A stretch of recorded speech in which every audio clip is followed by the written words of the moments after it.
C'est une claque. Ce livre devrait être mis entre les mains de tout le monde, vraiment.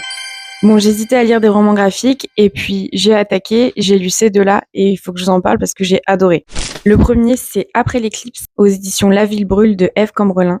C'est un roman graphique féministe où on suit les aventures de Mia et de ses amis à travers une succession de moments du quotidien et dans son parcours militant. Ça met l'accent sur parfois le trop-plein qu'on peut ressentir devant l'incompréhension des gens, ça monte et en même temps, il y a de l'espoir grâce à ses amis.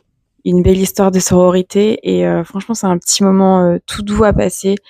J'ai adoré. Le second, il s'agit de Résister de Jeanne Burger-Goutal et Aurore Chapon aux éditions Tana. C'est donc une dystopie qui se passe en 2030 et c'est à la fois effrayant et en même temps porteur d'espoir.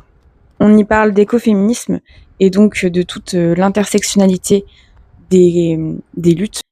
J'avais envie d'hurler au monde entier tout ce que je lisais à chaque page. J'ai l'impression que pour la première fois de ma vie, quelqu'un comprenait ce qu'il y avait dans mon cerveau. Même si ça peut être un peu anxiogène parce que du coup, c'est une dystopie qui malheureusement est quand même très ressemblante à ce qui est en train de devenir notre monde. D'un autre côté, je pense que c'est tellement important de lire des livres comme ça.